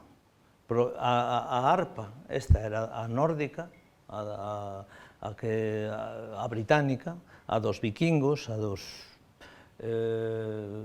escandinavos, todo o mundo este dos vikingos probablemente tocaban este instrumento. E os galos, os franceses, tocaban a outra rota, a rota gálica, que seguramente era esta. Entón, agora xa cada vez sabemos máis, un pouco das prácticas, das costumes, de todo. Esta arpa de pórtico é interesante, tamén un instrumento monóxilo, onde a caixa está escavada, onde todas as estruturas superiores, laterales, son medias cañas que contribúen a que con maderas moi finas podas ter unha resistencia moi forte para que as cordas aguanten perfectamente as tensións. O aguante esta caixiña de nada aguanta moitísima tensión. E todo é por unha cuestión estrutural. Eles que coñecían perfectamente ben o que eran as bóvedas e como soportaban cargas moi grandes, as bóvedas fixeron todo facetado, nunca en planos, sino sempre en medias cañas. E tes un conxunto de bóvedas aguantando toda a tensión. E aguanta moitísima tensión, un instrumento moi lixeiro. Isto todo temos no pórtico. Vemos perfectamente as facetas. Aí o temos incluso con unha luz rasante, podemos ver esas medias cañas que teñen nos laterales, como non son planos, sino escavados. E ali vese moito mellor se colocas unha regla e ves perfectamente como son medias cañas. É algo moi dos medievais, non utilizar superficies planas, sino sempre superficies curvas, cóncavas sobre todo, máis que convexas, pero tamén convexas como no caso das violas. Eles conocían moi ben os materiais, se sabían como sacar partido dos materiais e tamén da ferramenta que tiñan, porque para nós é moi fácil facer un plano, porque temos cepillos para traballar a madeira, pero nos medievais non traballaban con cepillos, eles traballaban con herramienta moi vasta, azuelas, isto complica facer planos perfectos, ou os tes que facer aproximados, en cambio podes facer moi ben pezas convexas ou escavadas. Aquí vemos o que é a chave de afinar, Recorda moitísimo o báculo que sostén Santiago na figura que está no parteluz, na columna central do pórtico. Isto reforza toda aquela idea de que realmente os músicos están afinando, non están tocando. Eso o pretende recordar constantemente o maestro Mateo. Aí o vemos con máis claridade. E un pouco de policromía que representa as cordas tamén. O roxo son as cordas de tripa. Esta é unha visión xa máis de conxunto da rota e da arpa.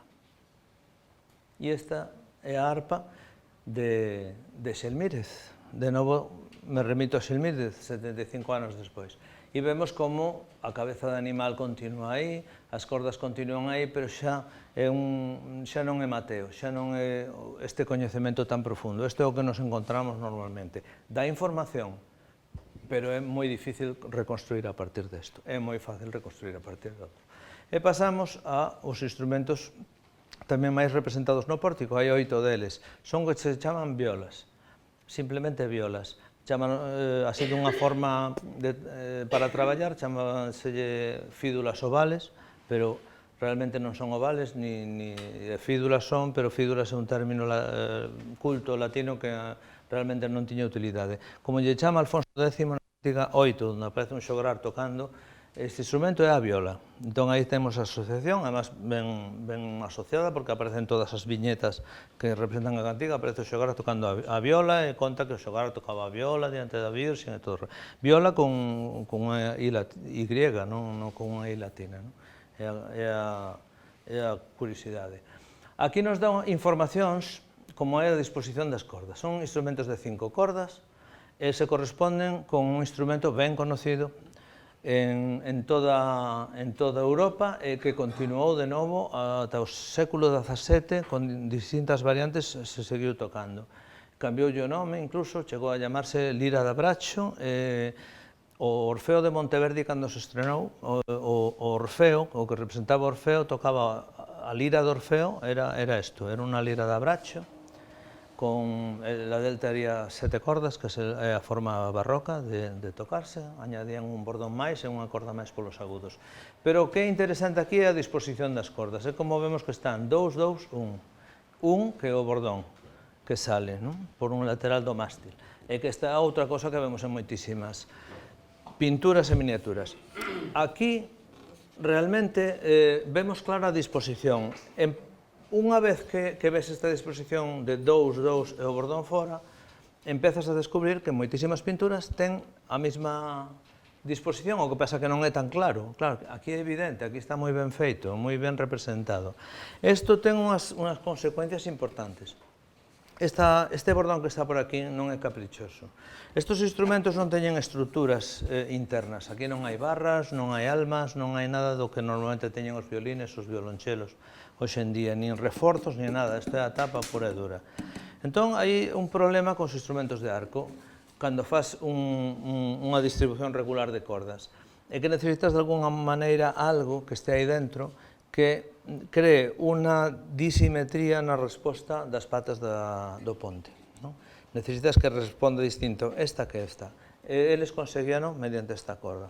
El bordón lateral que aparece aquí nas cantigas e que se conserva durante moito tempo, curiosamente, están moitísimos instrumentos tradicionais, os paralelos etnográficos, os violins de Mongolia, os rababs de Afganistán.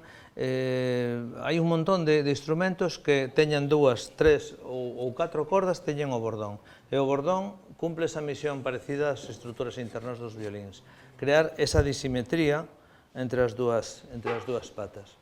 E ten unha función acústica. Se ti quitas o bordón, o instrumento non sona igual, perde armónicos, perde equilibrio e perde de todo. É curioso. E a disposición de cordas en grupos, en órdenes de 2, é curioso, pero ten moito que ver co oficio de xograr.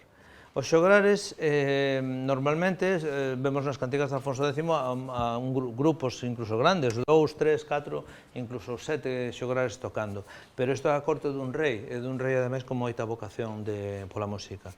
O normal era que un xograr fora solo, quen podía pagar ese xograr pagaba os servicios do xograr solo. Entón necesitan un instrumento que non é como un violín que toca unha línea melódica. Todos eses instrumentos tocan varias notas á vez, é un instrumento autoacompañante, todos eles o son. O mesmo pasa con este. Entón, o sentido das cordas dobles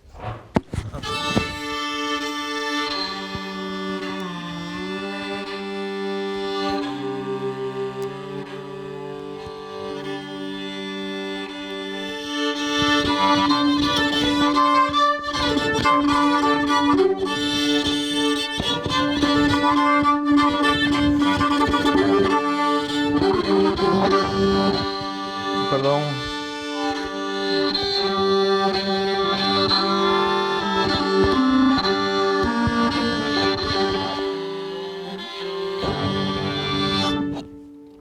Entón, este é o sentido, é un instrumento que sempre toca, como mínimo, 2 cordas xuntas. Normalmente 3 e incluso 4 cordas xuntas pode tocar. E con isto o xoglar pode acompañarse, pode facer danzas para que baile a xente, fai todo o traballo que fai un gaiteiro, que el solo pode amenizar a festa e facer bailar un montón de xente. Esta era a idea. Non facían bailar un montón de xente, porque o sitio máis grande onde tocaban é unha habitación como esta. Un xograr, isto de que tocaban na rúa, así, non é verdad, era moi estrano eso. Normalmente estaban ao servicio de alguén. Se a cousa iba moi mal, acababan tocando na rúa, pero non era a idea do xoglar. E o xoglar que tiña un instrumento como estos, naturalmente era un xograr de corte, era un xograr que podía facer isto. Para estar na rúa había instrumentos de vento que facían moitísimo máis sonido, estaban as gaitas, estaban o flautín co tamboril, todos estos instrumentos. Sí. Sí, porque eu son gambista, claro. É que eu non sei moi ben que facer con isto, así. Se eu poño así, a diferencia así é que esta corda, o bordón, que eu tratei de facer aí, pero non me funcionou moi ben.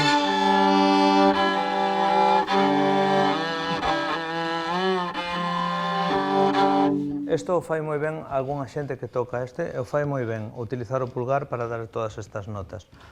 Eu non o fago nada ben.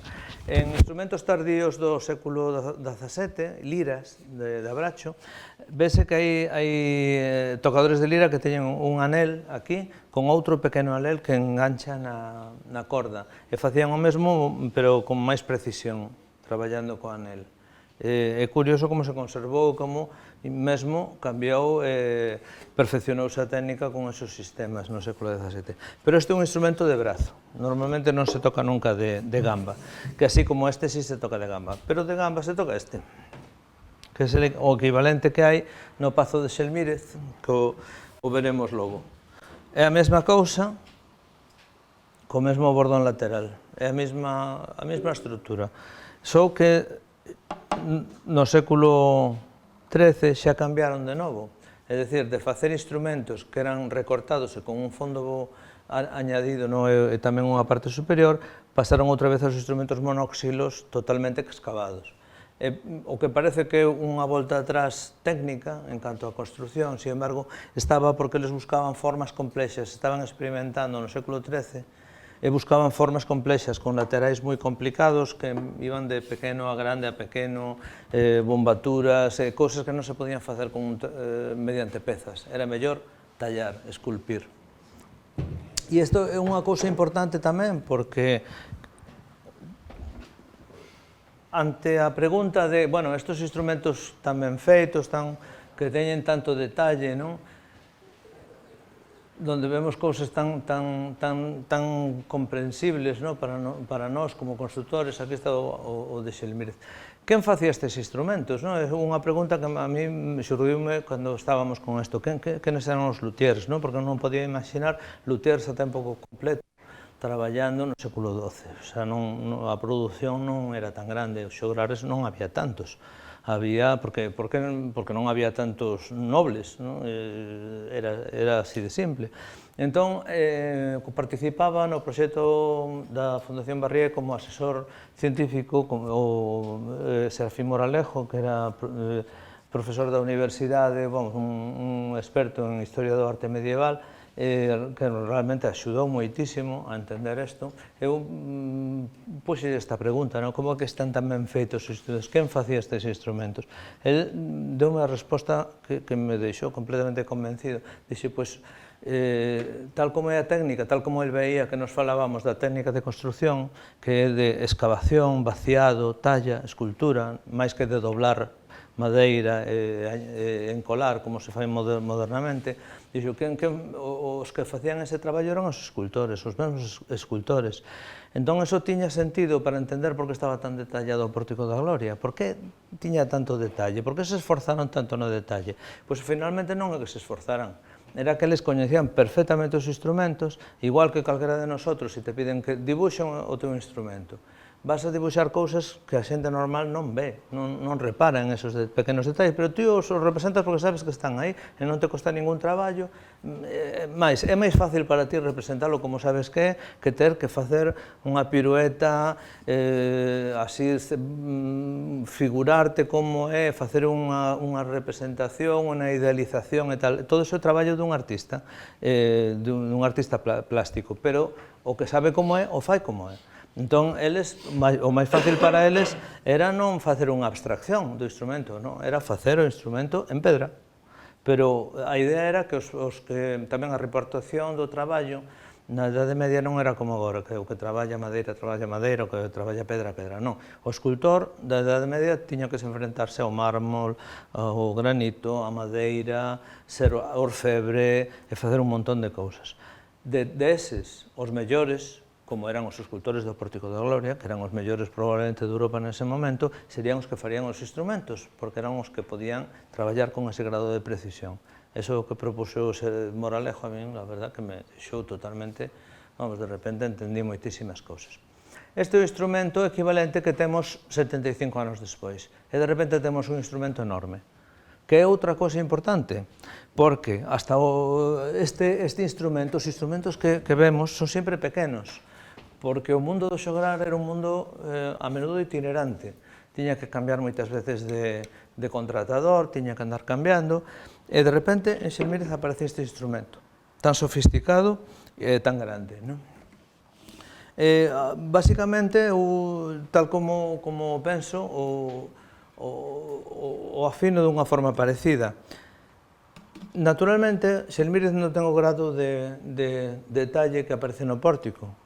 Esta ponte tivena que inventar, pero non a inventei. A copiei de unha que apareceu nunhas excavacións dun poblado medieval do século XII ao lado de París, no fondo do Sena. Unha poboación que quedou anegada, apareceron dúas pontes, unha exactamente igual que esta, deste tamaño, ademais, cas marcas das cordas e todo. Por iso é importante a arqueoloxía.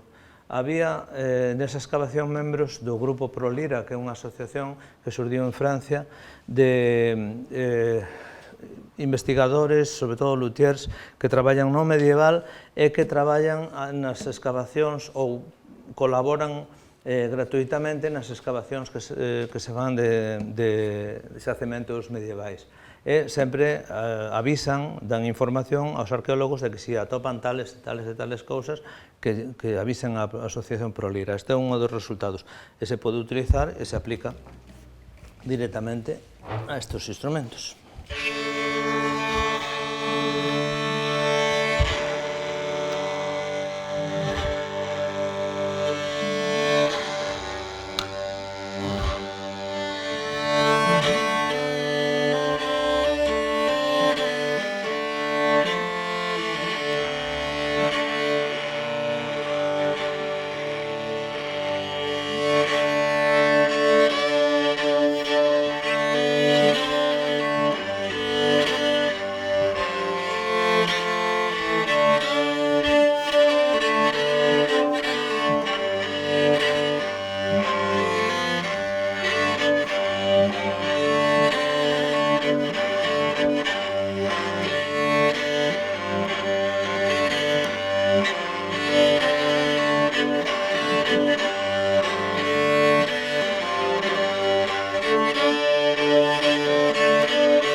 Gracias.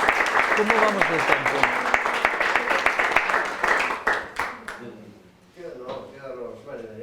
Media hora, bueno.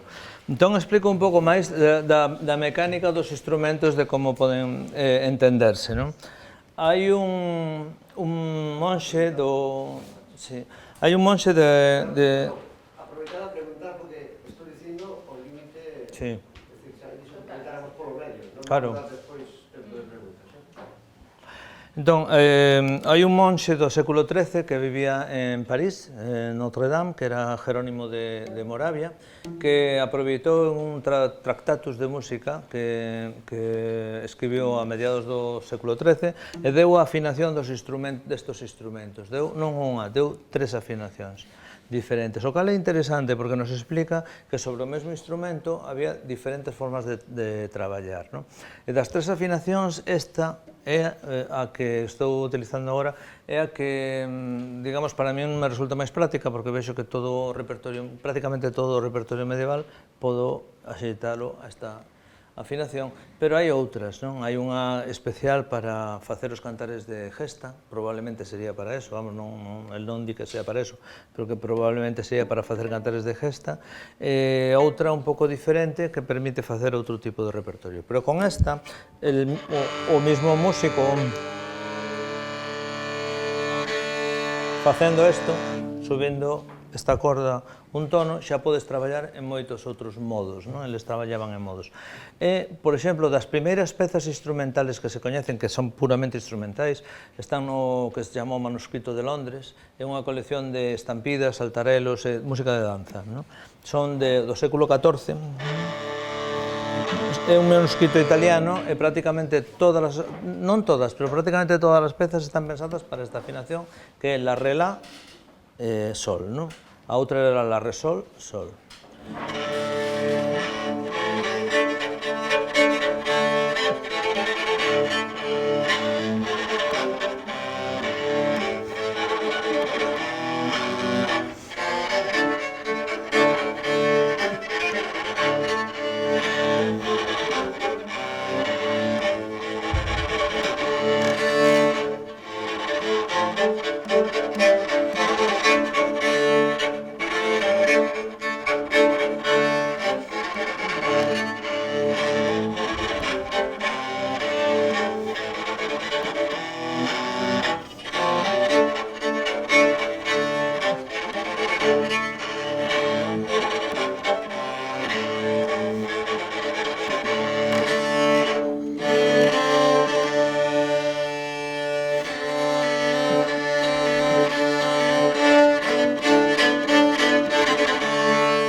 E con isto pódense facer moitas, prácticamente todas as danzas deste libro, o cal nos dá a pista de que por aí van tamén os tiros de interpretación. Este é un instrumento que eu toco normalmente, por iso estou un pouco máis cómodo con el, ou moito máis cómodo con el. E daqui pasamos, dentro do que é a descripción, e ver un pouco como se mete no mundo dos instrumentos, está tamén seguir falando como se chega a isto, non? Porque máis ou menos temos unhas representacións en pedra, logo iso hai que transformalo en madeira e darlle un tamaño concreto e darlle unhas formas. Bueno, hai unhas maneiras de traballar. Hai que pensar tamén sempre tratar de meterse na cabeza dun medieval, cousa que non é fácil, pero hai que intentalo. Hai que ver un pouco a visión xeral do medieval, non? Para un medieval, o universo era un lugar creado por Deus, e Deus creouno dunha forma un pouco como un arquitecto fai as cousas, non? É dicir, as ideas platónicas pesaban moitísimo no mundo medieval, e todo tiña unha organización feita por un sabio que era Deus, era o máximo sabio, non? E todas as derivaciones do mundo masónico, das estruturas masónicas, todo apareceron na Idade Media. Aquí vemos a representación de Deus diseñando o universo co compás, que é un dos símbolos masónicos. E os masóns adoptaron o compás e a escuadra como os seus símbolos porque era a maneira de traballar. de que eles tiñan, era a forma de diseñar. Era cando iban facer unha catedral, partían dunha escuadra e un compás se poñían a facer dibuxos e a traballar con proporcións. Eles non tiñan posibilidade de utilizar centímetros, nin decímetros, nin metros, non tiñan estas unidades de medida. Cando se referían a algo pequeno, decían como o negro da uña, que era porque levaban as uñas sucias, probablemente, non? Eso era un tamaño pequeno. Ou cando decían un palmo, non? Un palmo. Entón, aí sí que entra xa un palmo non é isto, un palmo xa é unha subdivisión. Según o Códice Calistino, a catedral ten unha estrutura determinada. Foi construída en base a unha unidade de medida que se chama o estatu. O estatu é o tamaño do hombre, a estatura. Esa é a medida de todas as cousas para os medievais, non? Porque o home é a figura de Dios, entón está feito a imaxe de Dios, entón a medida de todas as cousas ten que ser a estatura dun home. Entón, en base, hai un home que fixo un estudio, pena que non teño aquí o nome, pero quen quera preguntarme, logo xa yo darei, non anotei, que fixo, non me acordo como se chama, fixo un estudio pormenorizado do tamaño da catedral, das distancias, e atopou o estatu, como é o estatu que describe o Calistino. O estatu está entre 1,60 m e 1,62 m. Eran baixiños na Idade Media, o que se confirma que as tumbas dos abades que están na cripta, que teñen ese tamaño, pero se confirma porque as bases das columnas da catedral teñen ese tamaño, o estatu. Cada base de columna, que son cuadradas as bases, xusto a nivel do chan son cuadradas, teñen entre 1,60 e 1,62 esa pequena variación. Por que? Tamén porque a iglesia se construye sobre os homes, non? Está feito sobre os que creen, entón as columnas son o estatu, o tamaño dos homes. Tamén nos dice o Calistino que o estatu se divide en 8 palmos. Entón xa temos unha idea. Eu, cando fixen os instrumentos, non busquei proporcións con respecto ao tamaño das persoas. As figuras do pórtico non son regulares, teñen cabezas moi grandes, manos moi grandes, corpos, cadeiras moi pequenas, ombros moi pequenos. Entón, bueno, como axas unha proporción é dificilísimo, non? Porque eles mostraban o que te querían mostrar, non? Entón, o corpo está ali, pero non te querían mostrar a cintura, te querían mostrar o instrumento, as manos e tal. Entón, o mellor para min era facer como se fixo toda a historia, utilizar unidades de medida completas para facer os instrumentos.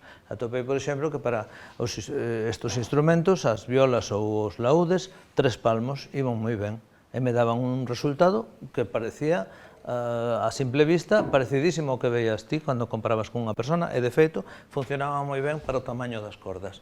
É dicir, me daban afinacións onde eu podía utilizar cordas de tripa e funcionaban, e non tiña que facer cousas raras, ni buscar cordas entorchadas, nin especiales. Usaba as cordas de tripa comerciales e funcionaba. E no Pórtico da Gloria podemos ver exemplificado como era, a partir do tamaño xeral, que é 2 palmos, o estatu que sexa, como se traballa e como traballa un medieval. Entonces, o propio Pórtico da Gloria, eu fixe un estudio unha vez simplemente para facer isto. Se tiramos sobre un dibuixo a escala do pórtico e tiramos un círculo, empezamos a dividir, a traballar ca proporción áurea, que se pode traballar, hai que aprender como facelo, pero vou facer un pase rápido de como se traballa. A proporción áurea é a proporción máis utilizada, tamén se chamaba proporción armónica, era unha forma de dividir unha distancia de xeito que se pudiera multiplicar esa división e todas as pequenas divisións e as grandes estuveran todas en unha proporción concreta, que funcionaba moi ben. Hai moitos estudios sobre a proporción áurea, bueno, sería moi largo de tal. Vou facer un recorrido moi rápido de como é o diseño do Pórtico da Gloria en proporción áurea. Se primeiro facemos un círculo, vemos que hai unha parte da columna que está fora do círculo. Esa parte corresponde, o Pórtico da Gloria representa o paraíso aplastando o poder do inferno. A parte de abaixo é o inferno, é onde están os monstros, as caras de monstros, os poderes infernales. Eso queda fora da proporción áurea, porque a proporción áurea tamén era chamada a divina proporción. Entón, temos aí. Se vamos a traballar con proporción áurea, vamos a traballar con pentágonos ou con estrelas de 5 puntos. A forma clásica de facer un pentágono é esta. Tirar un círculo a mitad do radio, etc. Non me vou complicar moitísimo. Vou facer un paso rápido de como se traballa, de como se fai un pentágono. Me salté algún paso, pero isto que tenemos aquí é a base do pentágono. Están mal ordenadas as diapositivas, pero cando temos este círculo aquí, que máis ou menos se entende, non? Que é como a cuarta parte do círculo grande, pinchando con o noso compás aquí, e facendo este círculo, e pinchando con o noso compás aquí, collendo esta medida, o sea, ambos extremos do círculo central, facemos este outro círculo, e aquí xa está inscrito o pentágono. Este pentágono verde, cando unimos todo isto. A partir de aí, o que vamos a facer é unha estrela de 5 puntas, que é unha forma de traballar moito máis rápida que el pentágono, e que é esta. Dentro do pentágono verde hai unha estrela de 5 puntas. Esa estrela tamén a podemos invertir, aínda que xa directamente empezamos a ver unha serie de cousas, non? Que onde está a base da estrela, dos brazos da estrela, aquí, se tiramos unha perpendicular ao eixe central, tenemos o punto onde acaban os canecillos e onde realmente empezan as luces do pórtico. E a línea superior do brazo da estrela é por onde sobresalen todas as cabezas de todas as figuras que portan as Anima Christi, que son as figuras principais que hai dentro do tímpano. Isto trataré de facelo o máis rápido que poda. Podemos invertir a estrela, darlle a volta.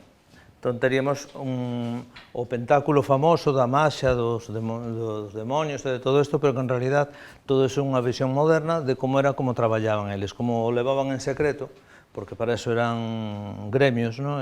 Tiñan moito secreto cos seus traballos, e xa empezamos a ver moitísimas cosas cando se cruzan as líneas, non? É unha das cousas interesantes da proporción áurea é que empeza a crearse a sí mesma subdivisións. Entón, creamos unha nova estrela e xa temos un programa tanto arquitectónico como religioso, donde acaban os extremos das puntas e donde acaban todas as figuras que están esculpidas nas columnas. Aquí acaban os profetas, aquí acaban os evangelistas. Na parte superior, o ombligo de Jesucristo, que é o centro, é como o home de Vitruvio de Leonardo, o centro é o ombligo. De aí emana todo o que está ao redor, que é o punto de cruce destas dúas líneas. E na estrela seguinte invertida, temos a boca de Xesucristo onde coinciden.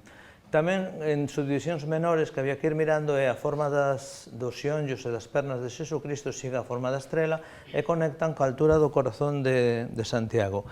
Todo isto ten unha explicación que non sei se é certa, pero a que eu encontrei é que hai un poema do século XII que se chama Membra Jesu Nostri, e que eu coñezo non polo século XII, sino por unha obra barroca de Dietrich Buxtehude, un autor alemán, que fixo unha serie de cantatas canónicas sobre este poema medieval, que son as partes do corpo de Cristo, e que son poemas dedicados á cabeza, ao corazón, ás mans, ao costado, as partes que foron maltratadas durante a pasión.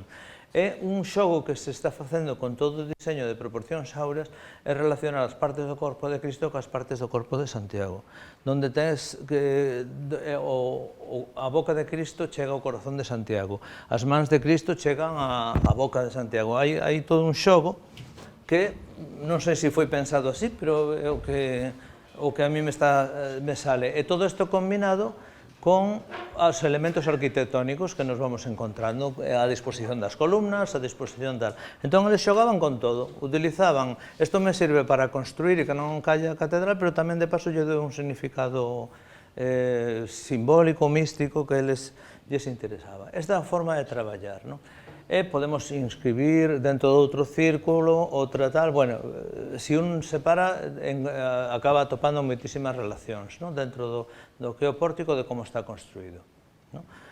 E aquí temos unha viola que normalmente se chamaba fídula oval, e agora vamos a ver como é a forma da fídula e como é un óvalo. O sea, de oval non ten nada a viola, non? O da esquerda é a forma dunha fídula, da caixa dunha fídula, e o da dereita é un óvalo, e que non se parecen absolutamente en nada. Entón, traballando co sistema medieval de proporción áurea, Vou facer un esbozo rápido de como se traballa. Hai que imaginarse un compás e que vai pinchando nos centros e vai facendo círculos. Sobre o que temos, ese cuadrado, ese círculo azul, son os 3 palmos, é o tamaño máximo dunha viola.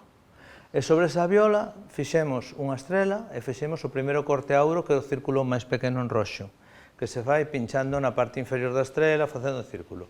Logo, proxectamos dende o centro do círculo pequeno 3 veces ese círculo á dereita e tomamos esa medida, que son os círculos sinuosos que hai, e aproveitamos ese punto para colocar de novo a punta do noso compás. Esta línea proxectamos que veña ao círculo do grande, ao medio do círculo grande, falta aquí a línea central, pero este é o diámetro, punto central do círculo, e deste punto a este punto facemos o primeiro arco da viola. Eso sería, se correspondería con, máis ou menos, con este tramo que temos aquí, este trozo. A partir de aí vamos enlazando curvas. Dende este punto, que é o punto central do medio, facemos un cuadrado hacia baixo, máis ben 2 cuadrados, porque están simétricos, pero simplemente un cuadrado. Aquí hai unha línea recta. A partir do medio hai unha línea recta. Eso significa o cuadrado. Na parte de arriba encontramos que onde se cruza a línea punteada verde, que era a que utilizamos en principio para definir o tamaño da primeira curva, onde se cruza co extremo da estrela invertida en roxo que hai aí, é un rollo, que non entenda que non se... É moi complicado de seguir se non o faz, non? Pero eu vou contando máis ou menos. Utilizamos ese punto como para anclar de novo o noso compás. Esta línea que habíamos utilizado aquí para tomar esta medida, crúzase con esta. Aquí pinchamos de novo o compás. E facemos un círculo e xa temos cerrado a parte superior do instrumento. Este é o sistema que utilizaba Stradivarius e que se utilizou na construción de instrumentos prácticamente sempre. Stradivarius o deixou ben claro, porque hai planos del, onde ves como traballaba, e traballaba desta maneira, e extrapolando todo isto se pode ir facendo o mesmo cos instrumentos medievais. E se vai construindo a forma da viola. Isto é outra cosa que verá agora. Entón, esta forma de traballar mediante este sistema, que é un sistema de diseño que permite analizar instrumentos e reconstruirlos, se fan os violíns, as violas de gamba, os violonchelos, isto é normal. Isto fíxose e utilizouse este sistema como método de diseño hasta imposición do sistema métrico decimal, ali onde se impuso, non? En Inglaterra siguen todavía co sistema imperial, que son as yardas, as millas, os pés, e todos esos son sistemas derivados da proporción áurea. É dicir, toda esa falta de lógica que ten para nós esos sistemas, en realidad, si hai unha lógica dentro delo, son subdivisiones da proporción áurea, e que funcionan moi ben. Por iso a xente decía, un amigo meu inglés que traballaba en isto, que foi que me enseñou a facer todo isto, el decía que por iso a todo o mundo lle gustan as casas inglesas, porque están feitas con proporción áurea, entón todo o mundo le parecen moi bonitas as casas. Claro, porque a proporción áurea é unha das cousas que ten, que hace que as cousas sexan bonitas. Bueno, así é como se pode traballar. E a partir de aquí, o que queda é unha cousa que descubrín hai moi pouco tempo, que é isto, que son os falsos amigos da pedra, non? Os instrumentos que están ocultos, que non parecen instrumentos, pero que ao final son instrumentos, pero que poden parecer outros instrumentos, pero que son outra cousa, como o caso da redonda. Isto, que nunca reparara nelo hasta que xente de máis que románico, dos que organizan viaxes por allí para ver o románico na Ribeira Sacra, me chamaron a atención sobre isto, non? Son o que se chamou os dolios, que son instrumentos descubertos, o sea, un home que se chama Faustino Porras fixo este descubrimento, que en moitísimas iglesias de todo o Camiño de Santiago, verdadeiramente, está este instrumento o dolio, que era un instrumento esquecido totalmente, é que cando un se dá conta do que é un dolio, empeza a ver dolios por todas partes, non? É certo, está todo cheo de dolios, hai dolios por todas partes. Todas estas son fotos tomadas dali de diversas iglesias, non? Isto é San Fiz de Cangas, temos outro dolio, este é de Santa Mariña de Esposende, é certo, aí está, este ves moitísimo mellor. Outro dolio, unha estilización do dolio, tamén de Santa Mariña, é este. Este é unha das representaciones mellores de dolio que hai, esta non é de aquí, esta é de Burgos, non? De Vallejo de Mena, non? San Lorenzo de Vallejo de Mena. E, claro, estes son o tipo de barrica típica da Ribeira Sacra, non? Que, cando un mira isto, é que, vamos, é que ves perfectamente de onde ven o asunto, non? O dolio. A parte superior máis ou menos cuadrada, con unha talla, etc. E había xente que decía que eran gaitas. Sí, porque ven unha forma así un pouco tal, con algo, unha boquilla, chamabanlle gaitas. Aquí temos tamén dolios, hai dolios por todas partes, finalmente, non? Isto é San Tomé de Serantes. De novo temos aquí xa a combinación total, non? En San Pedro de Rebón e temos o dolio esquerda, a bailarina no medio e unha viola, que vese un pouco mal porque está un pouco dañado o músico, pero unha viola, o que hai á dereita. Temos toda a combinación. Entón, quixen traer hoxe un dolio aquí, porque xa postos fixemos un dolio, non? Sonar moi profundo, como un tubo de órgano, non? Más ou menos, algo profundo, facendo un bordón, algo por el estilo. Eu empecé a facer o dolio con esa idea, non? Tamén de que... Pero o bon é experimentar, non? É facer as cousas, realmente facelas, non? E aquí, se pode ser que poñamos a amplificación, porque iba a traer o dolio, que pasa? Que a pipa que teño estaba seca, perdía todo o líquido, o dolio ten líquido, claro, non funciona en seco. En seco non dá ninguna nota. Vamos allá. Como fago para que isto soe? Pero como se fai para que sone unha cousa destas aquí? Aí o temos.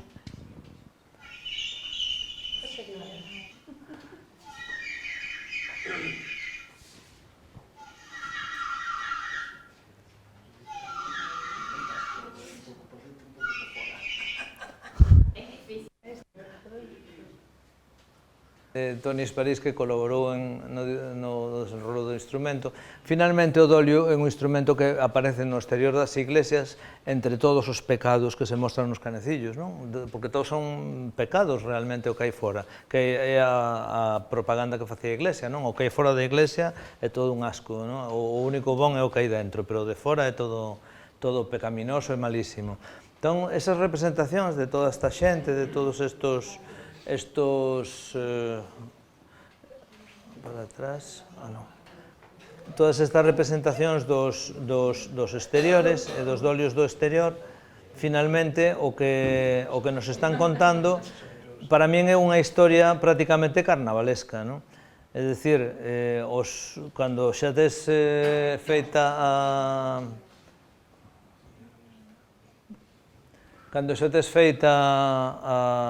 a vendimia, cando xa está o viño listo, ábrese, non?